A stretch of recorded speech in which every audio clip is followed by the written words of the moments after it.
Panel ಇದೆ ರೀ, ನೀವು ಪ್ರೈವೇಟ್ ಅವ್ರು ಕೊಡೋದು ಇಂಪಾರ್ಟೆಂಟ್ ಅಲ್ಲ. ಒಂದು ಸರ್ವಿಸ್ ಇದೆ ಸರ್, ಮೊನ್ನೆ ಪುತ್ತೂರು ಆಯಿತು, ಅಲ್ಲಿ ಪಾರ ಸ್ಟ್ಯಾಂಡ್ ಎಲ್ಲ ಇತ್ತು ಅಂತ ಮೀಟಿಂಗ್ ಮಾಡ್ತಾರೆ.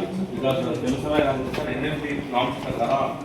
ನಮಸ್ಕಾರ, ಕೋಲಾರ ವಿಷನ್ ನ್ಯೂಸ್ಗೆ ಸ್ವಾಗತ.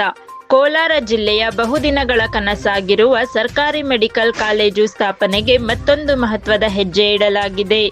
ಈ ಸಂಬಂಧ ಅಧಿಕಾರಿಗಳ ಕಚೇರಿಯಲ್ಲಿ ಜನಪ್ರತಿನಿಧಿಗಳು ಹಾಗೂ ವಿವಿಧ ಇಲಾಖೆಗಳ ಅಧಿಕಾರಿಗಳೊಂದಿಗೆ ಮಹತ್ವದ ಸಭೆ ನಡೆಯಿತು. ಕೋಲಾರ ವಿಧಾನಸಭಾ ಕ್ಷೇತ್ರದ ಶಾಸಕರಾದ ಮಾನ್ಯ ಶ್ರೀ ಕೊತ್ತೂರು ಜಿ ಮಂಜುನಾಥ್ ಹಾಗೂ ಕೋಲಾರ ಚಿಕ್ಕಬಳ್ಳಾಪುರ ಜಿಲ್ಲಾ ವಿಧಾನ ಪರಿಷತ್ ಶಾಸಕರಾದ ಮಾನ್ಯ ಶ್ರೀ ML ಅನಿಲ್ ಕುಮಾರ್ ಅವರ ನೇತೃತ್ವದಲ್ಲಿ ಕೋಲಾರ ಜಿಲ್ಲೆಯಲ್ಲಿ ಸರ್ಕಾರಿ ಮೆಡಿಕಲ್ ಕಾಲೇಜು ಸ್ಥಾಪನೆ ಕುರಿತು ಜಿಲ್ಲಾಧಿಕಾರಿಗಳ ಕಚೇರಿಯಲ್ಲಿ ಉನ್ನತ ಮಟ್ಟದ ಸಭೆ ನಡೆಯಿತು.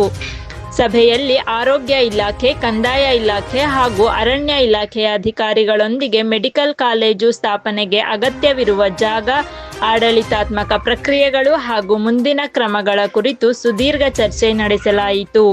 ಸಭೆಯಲ್ಲಿ ಜಿಲ್ಲಾಧಿಕಾರಿ MRV ರವಿ ಸೇರಿದಂತೆ ವಿವಿಧ ಇಲಾಖೆಗಳ ಹಿರಿಯ ಅಧಿಕಾರಿಗಳು ಭಾಗವಹಿಸಿ ಮೆಡಿಕಲ್ ಕಾಲೇಜು ಸ್ಥಾಪನೆಗೆ ಅಗತ್ಯವಿರುವ ಪ್ರಕ್ರಿಯೆಗಳನ್ನು ತ್ವರಿತಗೊಳಿಸುವ ಕುರಿತು ಅಭಿಪ್ರಾಯ ವಿನಿಮಯ ಮಾಡಿಕೊಳ್ಳಲಾಯಿತು. ಕೋಲಾರ ಜಿಲ್ಲೆಯ ಜನರು ಬಹುಕಾಲದಿಂದ ನಿರೀಕ್ಷಿಸುತ್ತಿರುವ ಸರ್ಕಾರಿ ಮೆಡಿಕಲ್ ಕಾಲೇಜು ಸ್ಥಾಪನೆಯ ದಿಸೆಯಲ್ಲಿ ಈ ಸಭೆ ಮಹತ್ವದ ಬೆಳವಣಿಗೆಯಾಗಿ ಪರಿಗಣಿಸಲಾಗಿದೆ.